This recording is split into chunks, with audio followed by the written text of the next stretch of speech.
Ky podcast është prodhim I Onovos. Zë I paharrueshëm, një zë që vërtet na sjell emocion të bukur në momentin që e dëgjojmë dhe faktikisht ky zë patjetër që ka një figurë, por t'jeni të sigurt që zërin e saj e dëgjoni më shpesh se sa figurën, sepse është e vërtet, ne e dëgjojmë kudo në çdo reklam të mundshme, kur je në makinë, ti e dëgjon në radio, kudo. Në fakt, ky zë kaq I paharrueshëm, kaq melodios është I lidhur me figurën e një personazhi shumë të rëndësishëm, një prezantuese që kemi pothuajse për ditë nga hëna në të premte çdo ditë në ekranin ton në emisionin Shije shtëpie. Vjen pikërisht për të folur sot për ndryshimet e mëdha që ka bërë me kilogramat në peshë, po edhe vetëm kaq. Pikërisht për na dhënë dhe neve disa shije të bukura për veten. Mirë se erdhe. Faleminderit shumë faleminderit për gjitha fjalët e bukura. Faleminderit shumë edhe unë jam shumë e lumtur që jam me ty sot. Një njeri shumë I rëndësishëm në rrugtimin tim. Faleminderit shumë për mirënjohjen se bashkënjehemi prej shumë vitesh, por unë mendoj që njerëzit nuk e di tani të identifikojnë ty nëpërmjet figurës që ke imazhit tënd me zërin. Kanë arritur ta bëjnë lidhjen që ti je kudo në çdo reklam të mundshme? Dyshoj pak se më duhet ndonjëherë t'ua shpjegoj që ky është zëri im edhe njerëzve të afërm të mi. Dhe ndoshta ata që nuk më njohin nga afër, as nuk e bëjnë lidhjen që ky zëri reklamave është I Katerinës. Kam dyshimet e mia në këtë pjesë. Ke dyshimet e tua? Edhe pse u bë shumë vite, Sa vite u bërë? 15-16 vite që punoj me reklama, me dokumentar. Është një punë e zakonshme e imja, jo e përditshme, po e zakonshme, bashkëpunim që kam me radio të ndryshme, apo me agjenci të cilat e zgjedhin zërin tënd. Dhe si mos e zgjedhësh, dhe tani që flasim për zëri tingulli është aq I bukur. Besoj se ke punuar për vite me zërin. Para se të dalësh në ekran? Faktikisht para, sepse unë kam filluar nga radio, do më thënë, stacioni I parë ka qenë radio. Pastaj të vajturit në një agjenci që merrej me spote publicitare ishte një rastësi, me thënë të drejtën, ishte një rastësi të cilën në fakt e bëri të mundur një kushërire imja, me njohjet e saj, duke ditur që unë punoja në radio, pse jo të mos provosh të kjo agjencia që njoh unë, siç bëjmë ne.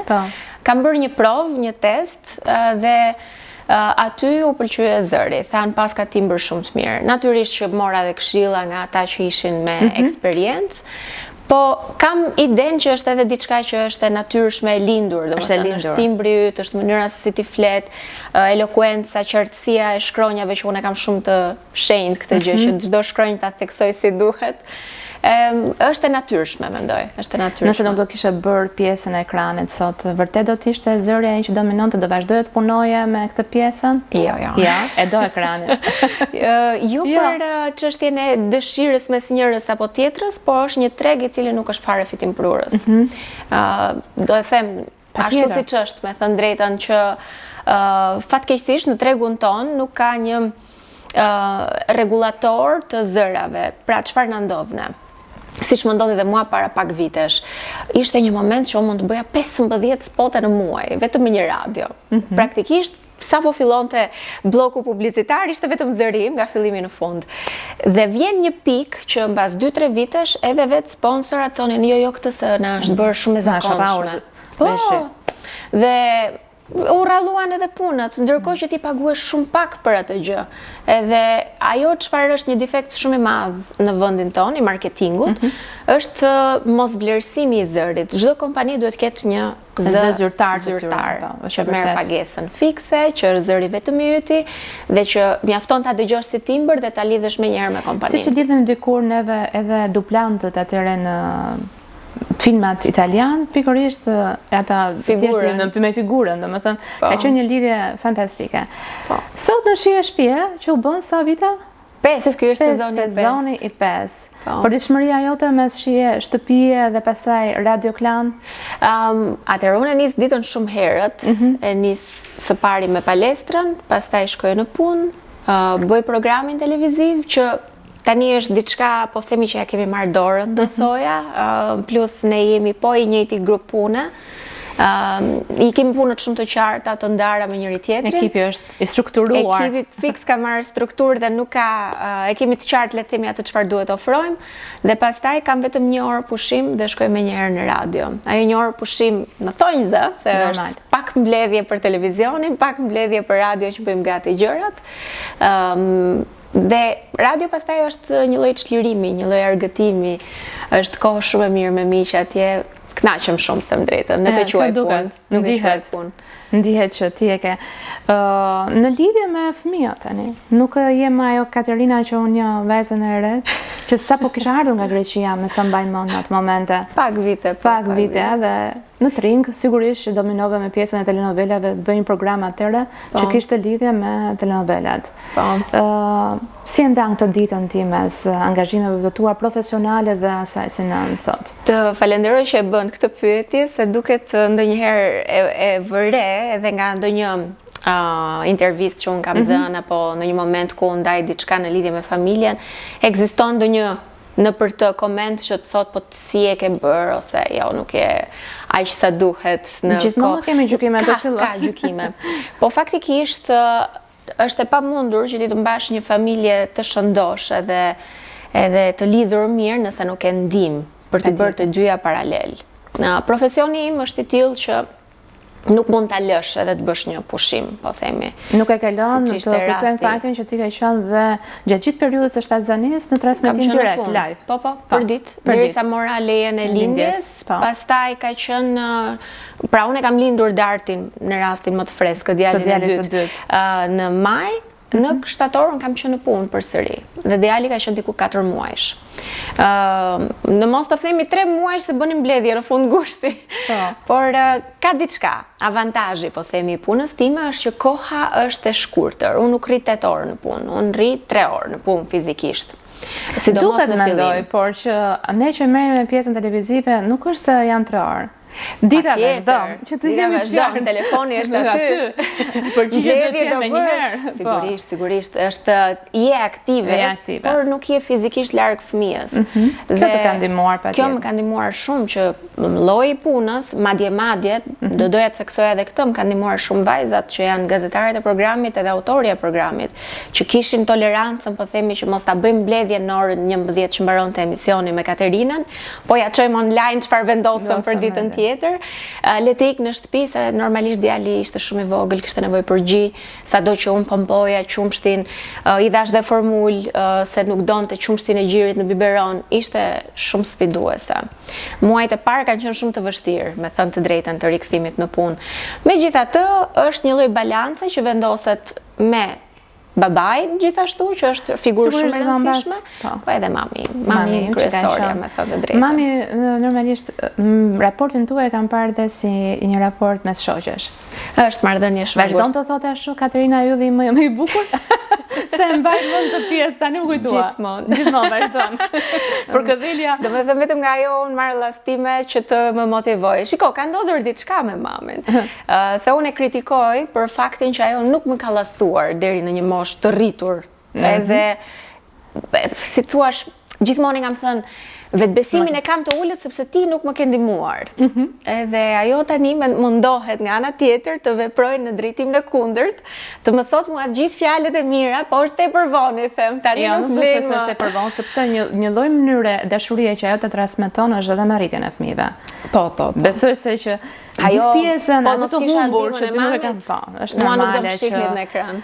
Sigurisht. Dhe ishte çdo gjë e pa realizueshme, absolutisht. Gjatë gjithë kësaj periudhe ti ke pasur, të themi, s'mund të them dot luhatje në peshë.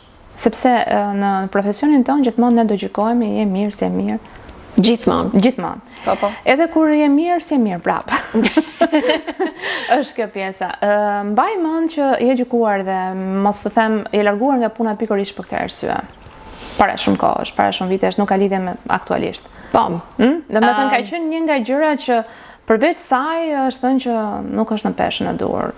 Po, ka qenë pjesë e komenteve paraqitja ime në një nga ambientet e punës. Ishte shumë e rëndësishme të isha në formë. Ti në formë isha? Unë isha me mendoj. Po ishe? Por ama, ndoshta jo në parametrat e një top modeleje, nuk e di.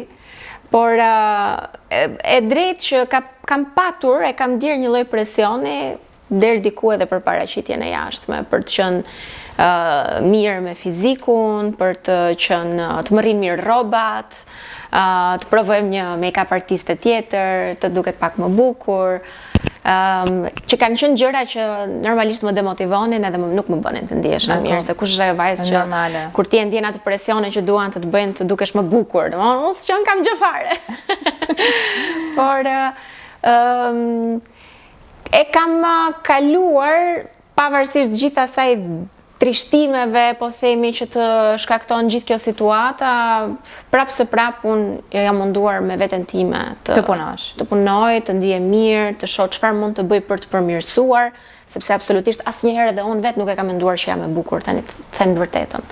Kurrë nuk kam thënë që jam e bukur, përkundrazi, kam gjetur 1 milion defekte dhe nga ana tjetër them, ok, çfarë mund të rregulloj pa prishur naturalitetin, jam gjithmonë në këtë mirëmbajtjen që është e nevojshme edhe për ekranin, po edhe për veten time. E kam unë një herë për veten të rëndësishme. Më bëritet e për veten.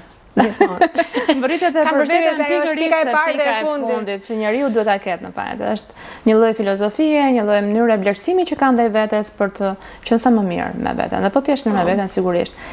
Ky ndryshimi erdhi direkt mbas lindjes, mbas momentit të gjithënjas që do mbaronte dhe... Po, mua shtatzënit më kanë ndryshuar, se unë kam qenë gjithmonë shumë elegante, t'jem e sinqert, dhe më thënë kam qenë gjithmonë në një peshë shumë të mirë, fizik të mirë, do me thënë, edhe në gjimnaz në bajmënd, edhe në fakultet.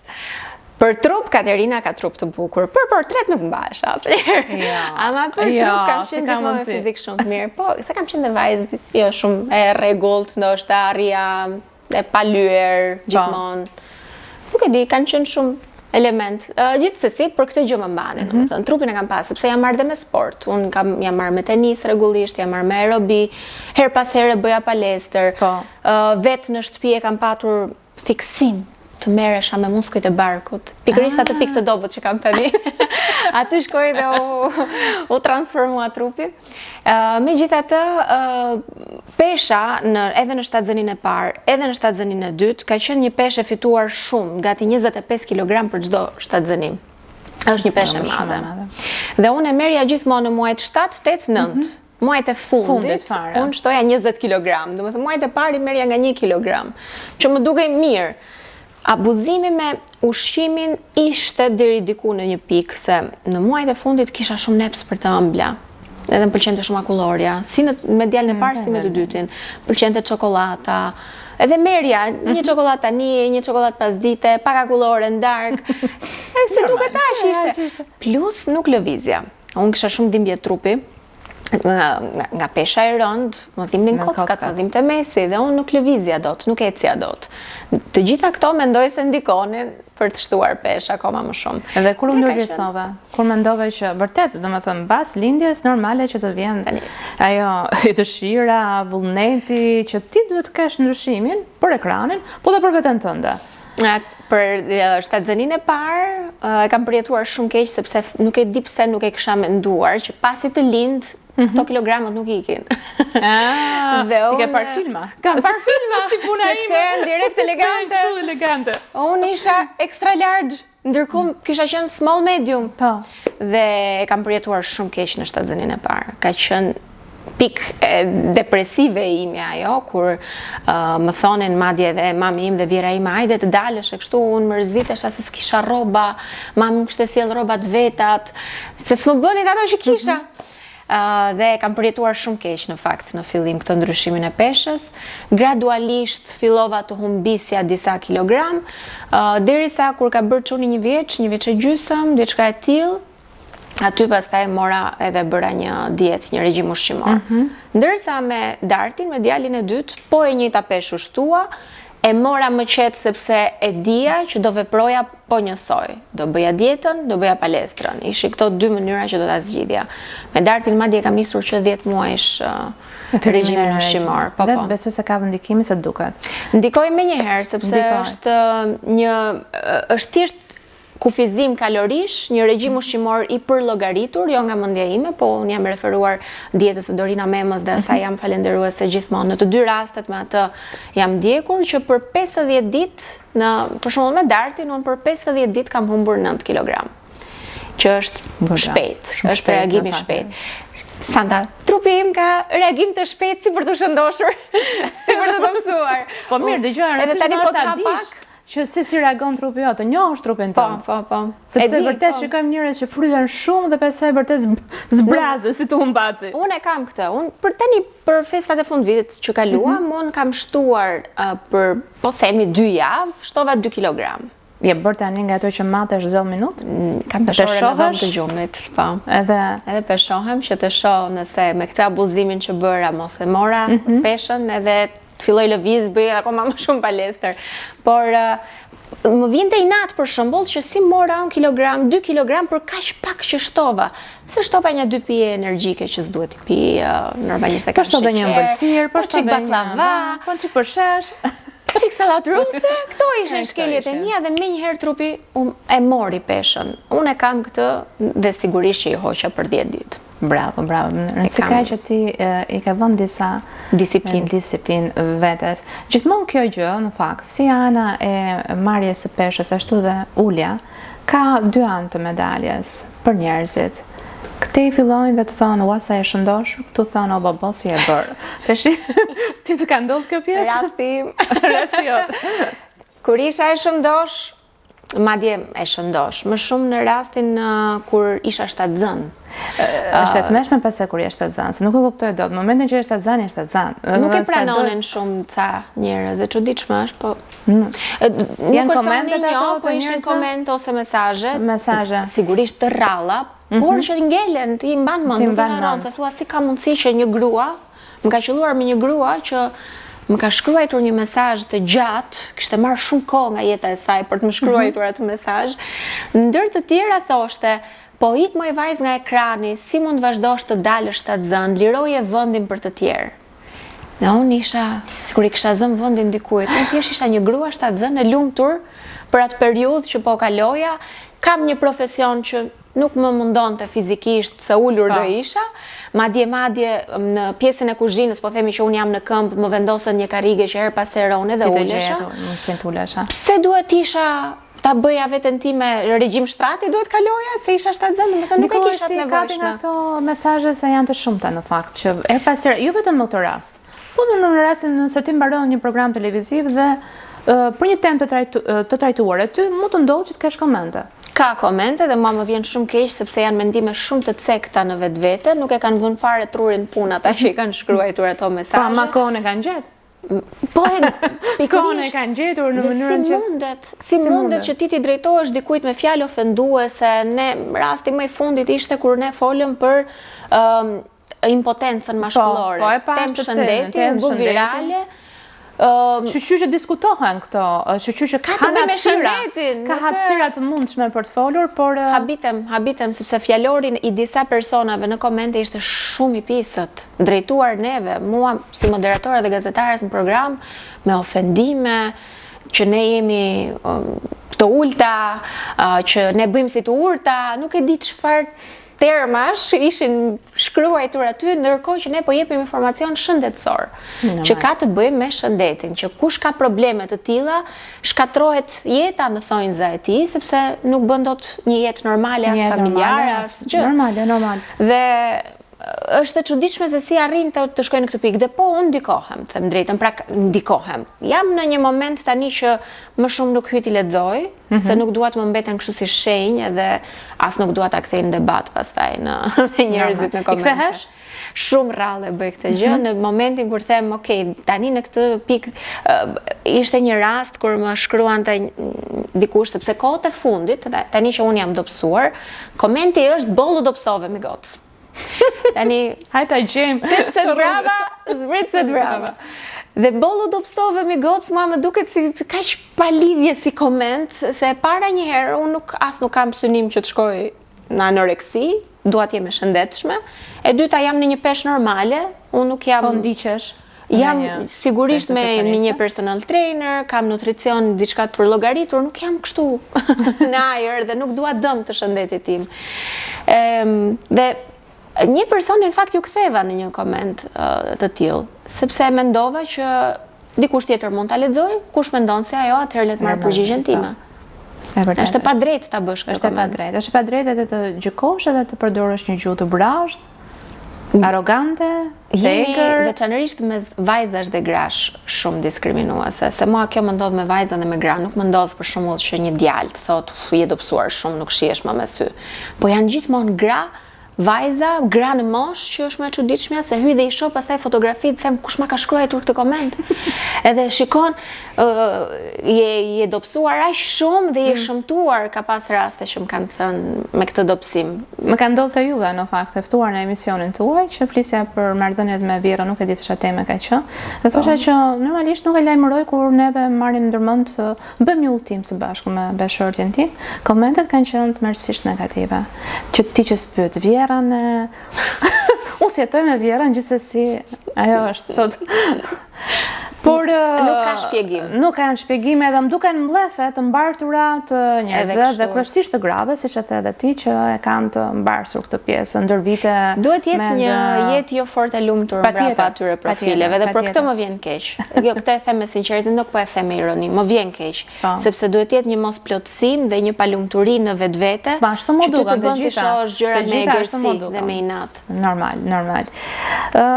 Gjatë gjithë kësaj periudhe që ti ke bërë ndryshime me trupin tënd, ke marrë suplemente, domethënë i ke në rutinën tënde përveç një ushqimit të shëndetshëm, por patjetër që janë nevojshme edhe pjesa e suplementeve, integratorëve dhe vitaminave.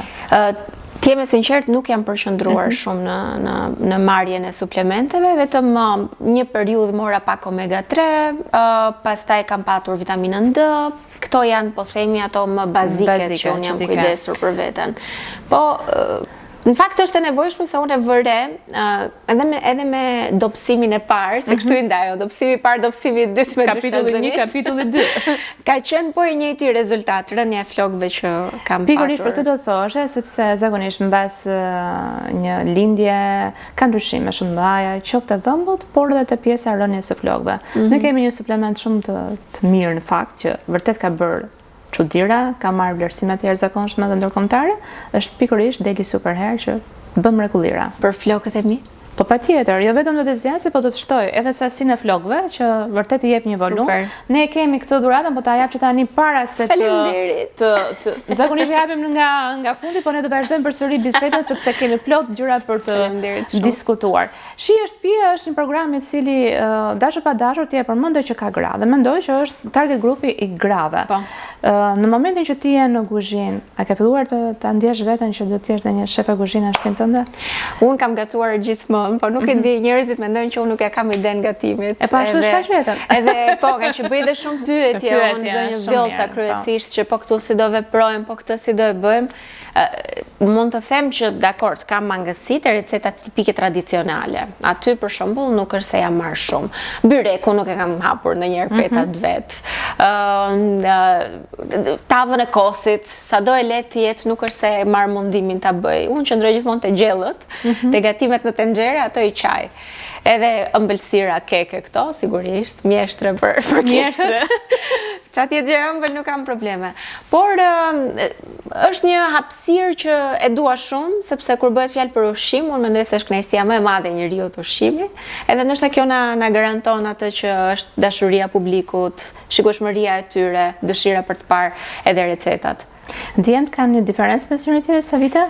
5-6 vite. 5-6 vite. Pak a shumë sa të mirë. Janë të ndryshëm, besoj? Janë të ngjashëm, më duken në kështu në tipare?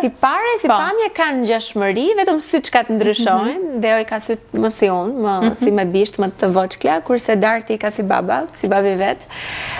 Po kanë një ngjashmëri të pjesa hundës e gojës janë njësoj në këtë pjesë. Deo ka qenë pak më i gjatë.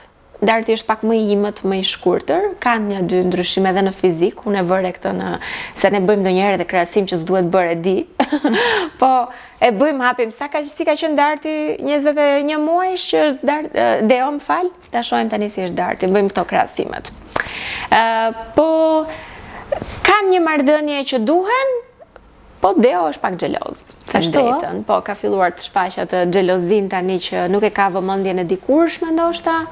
Se ne dashje pa dashje do merrim pak më tepër me të voglin se do e mbash hopa dëllas tosh pak, do e ushqesh. Kurse Deo është më i pavarur dhe i thua merre pjatën, vazhdo ushqeu, shko vishu, ndrohu, do të thënë unë dua ta bëj dhe të pavarur, ndërkohë ai do akoma vëmendje. Do vëmendje, është i vogël në fakt. Është i vogël, po çuditërisht unë nuk arri do ta perceptoj njësoj si i vogël. Mundohem e vër edhe unë që e shoh si të rritur, edhe e trajtoj si të rritur. Ndoshta po e rris para kohë në këtë sjellje, nuk e di. Çfarë mami je? E rept, do thoja. E di që nuk dukem, se të gjithë më thonë ti nuk je rept. Ti prandaj llastohet Deo se ti ndoshta s'vë rregulla, po unë kam marr rolin e mamit të rept në raport me vendosjen e rregullave. Aq sa jap dashurie për këdhel, nga ana tjetër jam e prerë nëse kjo gjë nuk do bëhet, nuk do bëhet. Me mua nuk ka lojra. Ligjin familje. Absolutisht, po. E kam marrë përsi për këtë. Faktikisht, unë mendoj që mamave u shkon më shumë të ta bëjnë këtë gjë, se sa babit. Të paktën unë Endrit i them që ruaj rolin e të fortit edhe të reptit për në adoleshencë, atëherë do na duhet. Që kur ta thuash njëherë një fjalë mos lëviz gjë. Tani për momentin është i vogël, më lër mua ta bëj se është më ndryshe nëse unë për shembull vë rregulla bërtas ndonjëherë se kam edhe këtë që e ngre ndonjëherë zërin që të dëgjohet mirë. Po çat bëj nuk di ndryshe, ndoshta kjo është forma ime. Janë dhe fëmijë të ardhur ndryshe, nuk janë njësoj si që më rritur në gjithçka ka Jo, s'ka lidhje me mua. Mami mua më shihte me sy, unë e merrja vesh. Deo duhet më shkoj goja mbrapa, më që të marrë. Janë shumë gjëra që kanë ndryshuar, jeton në një botë tjetër, jeton në një botë më dinamike, më të gjallë, gjërat kanë ndryshuar, teknologjia mbi sundon. Telefoni sidomos. Patjetër që sado mundohem ta shmang përdorimin, po ndërmos telefoni, televizori, do hap YouTube-in, shohin shorcat ja kanë ndikuar shumë, kanë përshtypjen edhe ato në përqendrim, edhe unë e vëre që ai do t'i bëj gjërat me nxitim, shpejt, edhe unë jam ajo pastaj që mundohem të reduktoj kohën, të bëj të reptën, që s'do shohësh më, e ku di unë. Por mendoj se ne jetojmë, domethënë prindrit e këtyre viteve, janë në periudhën më të vështirë të prindërimit që ka parë njerëzimi deri më sot. Mendoj se po, dhe ende nuk kemi rezultate, sepse nuk besoj. Na e kanë pilë pak a shumë. Me kohë me plus unë nuk e di çam pret. Kam përshtypjen se pret fazë më e vështirë se kjo. Fazë më e vështirë patjetër, po nëse rriten në një bërtham familjare shumë të shëndetshme, mendoj se sido që të jetë, familja është ajo kryesorja. Pastaj shoqëria ndikon, por që pjesa e familjes është më e rëndësishme se çdo gjë tjetër. Tani që po flisim, po mendoja që ti je 24 orë, pothuajse 24 orë e dedikuar në pjesën e programit tënd, edhe në udhëtimet të ka penguar ose të them të ka penalizuar ky fakt që ti pothuajse nga 5 ditë të javës je në transmetim live. Ne udhëtimet i kemi kufizuar që kur u bëm prindër, po edhe më herët, duke qenë se të dy ne jemi në media, edhe sikur unë t'jem pushim, është Endri në punë. Që do ketë gjërat e veta. Do thënë, sidomos fundjavën, shumicën e rasteve ai e ka punë. Edhe ne nuk kemi udhëtuar se është një nga ato pendesat më të mëdha që kemi, që si s'kemi gjetur kohë të bëjmë udhëtime, të shijojmë, të shohim vende të ndryshme, sepse është shumë e shkurtër lista e vendeve që kam parë. Plus unë kur u bëra mamë, mendova që më mirë është t'jem këtu, nuk jam e qetë të udhtoj me fëmijë, nuk e bëj dot. Jam frikacake, nuk di si ta quaj veten në këtë, por unë nuk e bëj dot, që të marr fëmijët, të nisem rrugëve me avion, me hotele, absolutisht, ndërkohë unë kam mësuar fëmijët me ushqimin e shtëpisë, ku do gatuaj unë atje, them gjithmonë, domethënë më kthehet në një stres pa e bërë akoma. Dhe udhtime, për shembull Deo im është 7 vjeç, s'ka shkuar asnjëherë jashtë shtetit akoma. Ndërkohë kur shoh vajza plot shoqe mikesha të mia që i kanë bebat vegjël edhe kur nuk shkojnë, them shumë të forta e të guximshme janë që e bëjnë, dhe sigurisht e admiroj si gjë, po unë te vetja ime nuk e kam parë dot të mundur. Dhe me Dartin shoh që po e njëjta gjë po vjen. Dartin tim nuk e mban dot në makinë brenda Tiranës, jo më të marr avion me të. Por ama ajo që kemi vendosur këtë vit është që të paktën një natë çift do ikim kudo që të jetë. E keni filluar? Po, nisëm para disa muajsh ishim në Rom.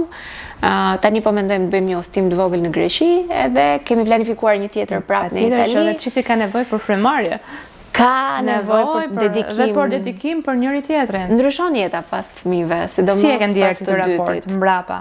Mendoj që sidomos për mamin, për nënat, është pak më e vështirë që ti jesh tani më edhe gruaja apo bashkëshortja perfekte.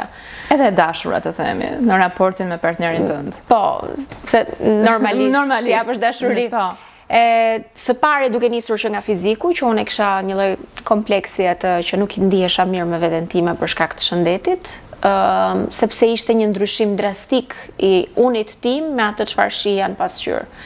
Pastaj koha e lirë që është e vështirë ta gjesh, se për shembull, i mbir, i vogli, Darti, do që të flej me mua. Faktikisht edhe Deo do, po gjej mënyrat ta çoj ndonjëherë nga dhoma vet.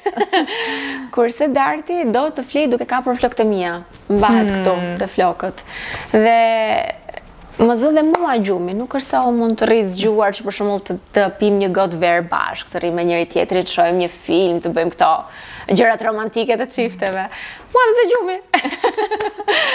Dhe normalisht koha për njëri tjetrin duhet jetë shumë e programuar me agent. Me agent. Po do vi.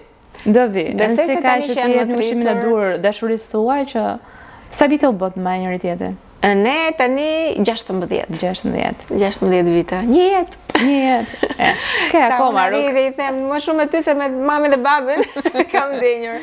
Rriteni bashkë, formoheni, pisheni bashkë. Ka ndryshuar, çdo gjë ka ndryshuar në rritjen, po themi që kemi pësuar, edhe unë si grua, po them, se Endri ka qenë më i madh, po them, ishte 23, unë kam qenë 18, kemi pas këtë lloj raporti moshe.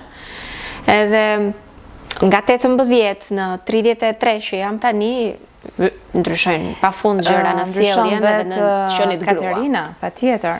Në të qenit grua ke raport tjetër me veten. Shumë vite përpara, siç e the, ç'do të thoshe Katerinës shumë viteve përpara? Dhe i thoja që ki durim, e vërtet që gjërat nuk bëhen siç pretendon të jenë, siç janë ndërron, por ama vinë dal nga dal dhe shkojnë pikërisht aty ku ti ke menduar. Kjo besoj se ka qenë dhe një nga luftrat e tua ndër vite, që ti ke arritur ta pjekësh më vonë dhe vërtet të mësosh nga këtë, marrësh mësime.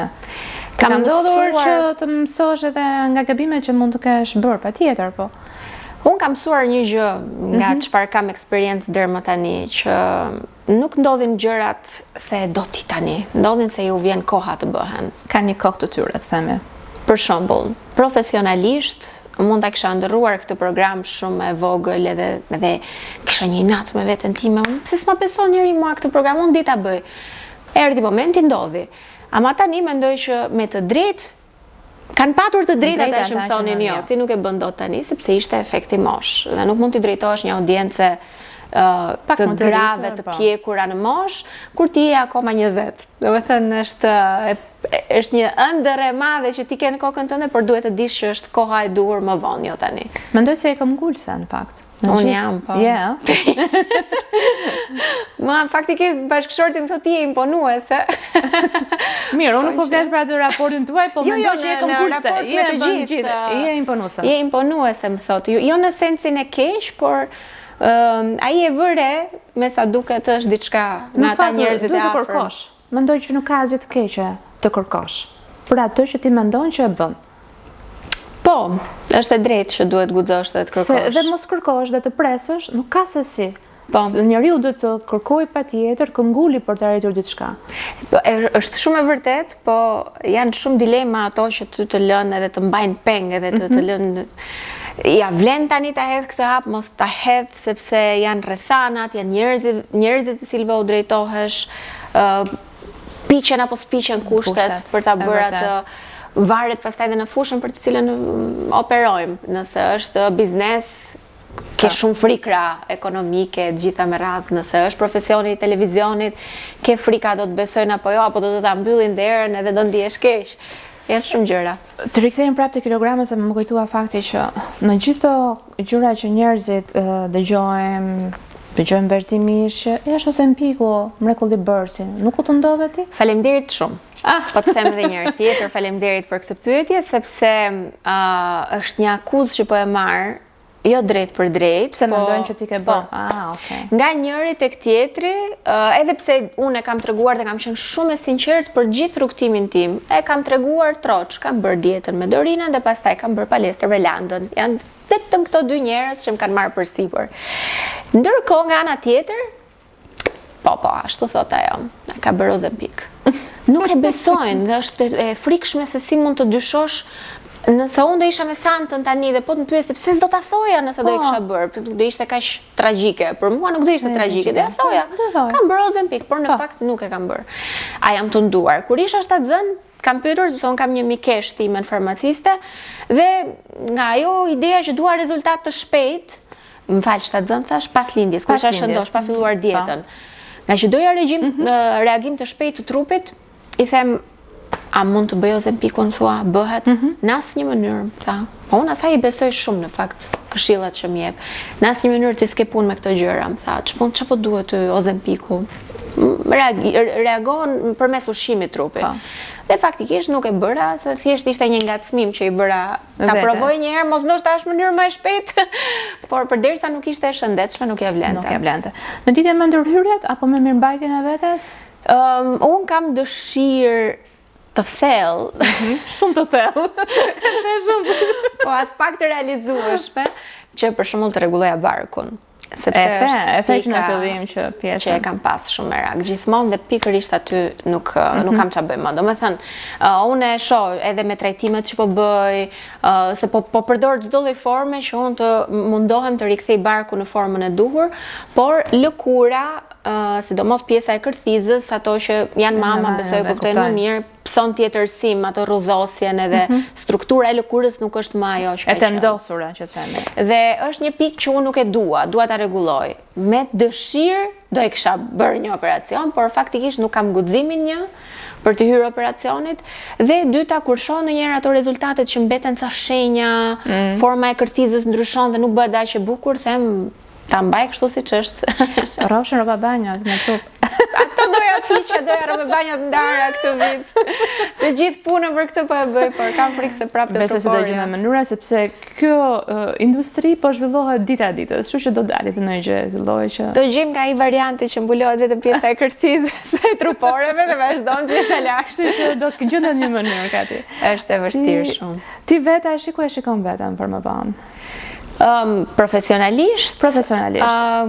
Profesionalisht kam ca dëshira të tjera, se nuk më ndalon kjo mendja këtu, vetëm kërkon. Shqyr që janë, sepse njeriu kërkon zhvillim. E vërtet, është një lloj rritjeje që kërkoj të bëj, po dëshojmë të presim pjekjen e kushteve, duhet kem durim edhe të gjej momentin, është dëshira ime për të patur edhe një program tjetër, dëshira ime për të ndërtuar një website, për të patur edhe fushën e revistës që ti e di. Në fushën e revistës, ti ke eksperimentuar dhe në fushën e revistës? S'rria dot. Nuk rrie dot. Unë e nisa revistën, po pastaj mbeta shtatzën. Edhe i kam kaluar, sepse ato muajt e parë më kërkoi ginekologët mos e stresoja veten për 1-2 probleme të vogla që pata. Edhe revista ishte një gjë që nuk po e mbaja dot, them drejtën, se ishte peshë e madhe. Pjesa sidomos e marketingut ishte e frikshme. Dhe thash, okay, pauzë. Tani dedikim familjes edhe aq sa kam për punën, jemi në rregull. Tani jam në pikën që unë dua të rikthehem, edhe dua ta riprovoj me ato mundësi që kam, me atë. Pse të pëlqen revista? Revista është diçka që e kam në dorë, domethënë është rezultati i punës i prekshëm në duar dhe mua më kënaq shumë. Mund të jetë edhe dashuria që kam marrë nga revista duke qenë në mjedisin e Living edhe ka qenë edhe ajo forma. Unë e dashuroja atë periudhën kur dilte botimi i ri i Living. Kisha shumë emocion të bukur. A thua se merrja pjesë, unë isha fare në staf. Ja, ishte grupi, ishim gjithë ekipi që punonte. Ata që, për shembull ti e kupton shumë mirë që të shfletosh një revistë është shumë kënaqësi. Më vjen keq që në brezat e ri nuk e din. Mua më mungon era letrës. Dëshira e madhe për të punuar në staf, edhe ajo pjesa që uleshim, e printonim, edhe mbajmë mend që e shikonim, gjenim gabimet, e rikthenim prapë, domethënë, mos flasim pjesën ato të thoshat backstage-in edhe momentet e punës që ishin voluminoze. Po ka qenë në revistat më të mira në tre. Absolutisht. Ajo mendoj se është më e mirë. Me 240 faqe, sigurisht që ka qenë një punë kolosale e bërë. Po. Ka qenë e tëra e kopsitur si duhet. Domethënë, nëse kishte një revistë të mirë, dhe kam përshtypjen se akoma nuk ka një konkurrent për atë revistë. Po më vjen keq që nuk është në treg. Do doja shumë të ishte. Do kemi tjera. Ashtu. Kati, të falenderoj shumë për gjithë energji pozitive që na solve. Na solve pak shije për vete. Dhe shpresoj shumë që të kemi përsëri tema të tjera për diskutuar. Edhe një herë, faleminderit dhe mund ta hapësh tash dhe ta përdorësh vërtet çdo ditë sepse deli super është. Për flokë të shëndetshëm, po më duhet se sinqerisht flokët e mi tani nga regjimi ushqimor bien, edhe shkulja nga darti. Po pra, kur e dëgjova që ti kape të dy anët këtu, mendoj që është ti forcon. Faleminderit shumë. Faleminderit Katrin. Faleminderit që na ndoqët dhe rishihemi sërish.